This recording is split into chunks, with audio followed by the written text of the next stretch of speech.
Le dernier quart d'heure de Smart Bourse chaque soir, c'est le quart d'heure thématique. Le lundi, c'est un quart d'heure américain et nous retrouvons notre correspondant américain, Pierre-Yves Dugas, avec nous en visioconférence. Bonsoir Pierre-Yves. Merci beaucoup d'être là. Le timing est toujours important sur les marchés et c'est vrai que si Moody's n'apprend sans doute rien à la communauté financière ou à la communauté des investisseurs obligataires, en l'occurrence, concernant la qualité de crédit des États-Unis, la dégradation de l'agence de notation intervient à un moment clé. Oui, à un moment clé du calendrier politique américain, avec l'élaboration dans la commission du budget de la Chambre des représentants d'un énorme paquet fiscal qui couvre à peu près 4 000 milliards de dollars de dépenses sur 10 ans. Et cette agence Moody's qui n'apprend rien aux professionnels du marché obligataire, mais à culpa, je dirais, parce que moi qui prétends suivre quotidiennement les grands agrégats de l'économie américaine, il y a quelques chiffres qui m'ont frappé dans ce qui ressort de cette analyse de Moody's. Si bien entendu, les grandes raisons pour lesquelles Standard & Poor's d'abord, à un moment où on ne s'y attendait pas, en 2011 je crois, puis ensuite Fitch en 2023 et maintenant Moody's en 2025 retire la meilleure note possible aux États-Unis. Les raisons fondamentalement sont les mêmes. On ne maîtrise pas les dépenses publiques, on ne maîtrise pas les revenus, on ne maîtrise surtout pas les dépenses, la dette s'envole et aucun parti n'a une solution sérieuse à proposer. Mais il y a quelques chiffres quand même qui m'ont fait tomber de ma chaise tout à l'heure. Quand Donald Trump est élu en 2017, la charge de la dette pour les États-Unis, c'est 263 milliards de dollars. Aujourd'hui, c'est 1000 milliards. Ouais. C'est pas la même Amérique, même si on tient compte de la dévaluation du dollar, de l'inflation et tout ça. J'ai pas fait le calcul. On part quand même de 263 à peu près 1000. C'est beaucoup. La dette publique américaine par habitant aujourd'hui, elle est de 106 000 dollars. Les intérêts représentent 18% maintenant des revenus du Trésor américain. Et si l'on en croit les projections qui sont tout à fait raisonnables, présentées par Moody's, on va arriver au stade où on en est, si on extrapole, en 2035, non plus à 18, mais à 30%. Donc, dans l'immédiat, la situation n'est pas pire aujourd'hui qu'elle n'était la semaine dernière, mais à moyen terme, elle s'aggrave à une vitesse rapide et à long terme, elle est franchement terrifiante. C'est d'ailleurs les mots qui ont été employés par Scott Bessent, le secrétaire au Trésor, la semaine dernière, avant qu'intervienne cette dégradation. Il a dit « The debt numbers are scary ». Ça fait peur. Ouais, avec un risque d'effet spirale, désormais, partant de ces niveaux atteints en termes de dette, avec des taux de refinancement qui sont quand même beaucoup plus élevés. C'est ce phénomène de rupture ou d'accélération qui fait peur et qui va avoir un impact sur la manière dont le Congrès va négocier cette loi de réconciliation budgétaire, Pierre-Yves ? Non, c'est ça le pire. C'est que je ne vois pas cette dégradation de Moody's qui tombe à point nommé, mais je ne la vois pas peser sur l'opinion américaine au point de forcer les leaders républicains à la Chambre des représentants à changer de discours politique. Donald Trump considère, et Scott Bessent lui-même considère que cette dégradation reflète les erreurs politiques de Joe Biden, ce qui est en partie vrai, mais en partie seulement. Et je ne vois pas cette dégradation marquer un tournant dans l'histoire fiscale américaine, malheureusement. Ce dont on discute aujourd'hui, c'est de continuer dans cette rhétorique républicaine de baisse des impôts, avec un énorme paquet qui, de justesse, va sortir de la commission budgétaire, qui porte donc, je viens de le dire, sur quelques 4 000 milliards de dollars, et qui prévoit quelques promesses faites par Donald Trump en campagne. Nous en parlions la semaine dernière, mais c'est confirmé. Exemption d'impôts des pourboires, exemption d'impôts des heures supplémentaires. Et pour payer tout ça, et on ne le paye qu'en partie, parce que ce paquet va aggraver le déficit budgétaire de quelques 3 000 milliards sur 10 ans.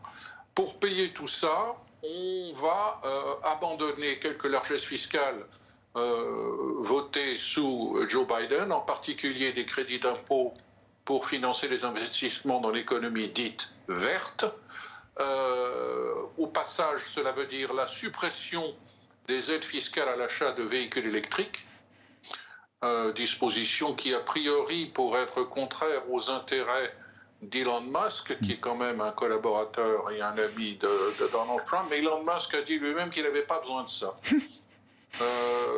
Suppression également, selon un calendrier qui est en train d'évoluer, d'avantages sociaux qui avaient été distribués par les démocrates au moment du Covid et que les républicains voudraient maintenant renier, en particulier cette obligation d'avoir à travailler si l'on veut percevoir certaines aides. Vous voyez que le débat aux États-Unis rejoint le débat en Europe et en France. Les républicains voudraient avancer cette obligation de travail de manière à réduire cette explosion des dépenses sociales sur le poste qui correspond à Medicaid. Medicaid qui initialement est un programme fédéral d'aide aux revenus et à l'assurance maladie des personnes pauvres et des enfants. Au-delà de cette Big Beautiful Bill que souhaite voir Donald Trump, quelles sont les autres cases à cocher dans cette feuille de route washingtonienne d'ici l'été, d'ici la pause du Congrès, pour permettre à Trump de conserver son capital politique cœur et éviter de nouveaux dérapages sur les marchés financiers? Écoutez, j'en vois au moins 3. Il y en a, il va falloir produire au moins 1, voire 2 autres accords commerciaux tels qu'on nous les a promis il y a plus de 10 jours maintenant avec de grands pays. On ne peut pas dire que les accords commerciaux sont imminents éternellement. Il va falloir peut-être la Corée, peut-être le Japon, peut-être l'Inde. Ça serait bien qu'il y ait au moins la Corée et le Japon tout de même d'ici la mi-juillet pour que l'on croie à une dynamique des accords commerciaux et à un début de, entre guillemets, normalisation des relations commerciales des États-Unis avec ces grands pays, avec ces grands partenaires et surtout avec de grands pays qui affichent aujourd'hui d'énormes surplus. Ce qui accroche le plus dans la négociation avec la Corée et le Japon, c'est le secteur automobile. Les éventuelles concessions qui pourraient être faites par les gouvernements de Corée et du Japon aux États-Unis en matière de produits agricoles ne vont pas couvrir les exigences très élevées de l'administration Trump sur l'automobile. On se souvient que dans le cas du seul accord, et encore on l'appelle généreusement accord, mais ce mini-accord avec le Royaume-Uni, la levée des droits de douane sur l'automobile n'est intervenue que dans le cadre de la définition d'un contingent de 100 000 véhicules. Est-ce qu'on va devoir faire la même chose pour la Corée et le Japon? Pas évident que les niveaux puissent être négociés à des seuils aussi élevés. Ça, c'est la première chose. Il nous faut plus d'accords commerciaux. 2 autres choses importantes doivent intervenir pour que les choses rentrent dans l'ordre et que Donald Trump conserve la main. Il y a cet énorme paquet fiscal qu'il veut boucler avec un seul vote. Il faut que ce paquet soit ficelé à la Chambre des représentants pour Memorial Day, c'est-à-dire le 26 mai. Et ensuite, cela donne en gros tout le mois de juin au Sénat pour le décortiquer, peut-être l'amender, le renvoyer à la Chambre en vue d'une signature le 4 juillet. C'est possible, mais ça va être serré, ça va être difficile, parce que les sénateurs ont aussi leur opinion sur ce qu'il faut faire. Et puis, horrible petit détail, le relèvement du plafond de la dette, qui doit intervenir impérativement, nous dit Scott Bessent, mi-juillet. Ce relèvement peut intervenir de plusieurs façons, soit dans le cadre de cette loi, soit dans le cadre d'une loi spécifique, ou alors on l'a déjà fait dans le passé, simplement avoir un vote du Congrès qui dit le plafond, on peut s'en passer pour le moment. Pourquoi pas? Ça serait un moyen de botter en touche. Encore une fois, la droite, une poignée de la droite républicaine considère que les républicains n'ont pas le droit de laisser passer cette opportunité de réduire les dépenses publiques et de réduire le déficit, et ils jugent que le trumpisme continue de nous faire trop de déficit et ils font de la résistance. Bon. C'est pas les 12 travaux d'Hercule, mais c'est quand même du pain sur la planche pour le Congrès, l'administration Trump et le président des États-Unis. Merci beaucoup Pierre-Yves. Pierre-Yves Dugas avec nous chaque lundi dans ce quart d'heure américain. Vous nous suivez en direct à 20h30 sur Bismart for Change et en replay bien sûr sur bismart.fr.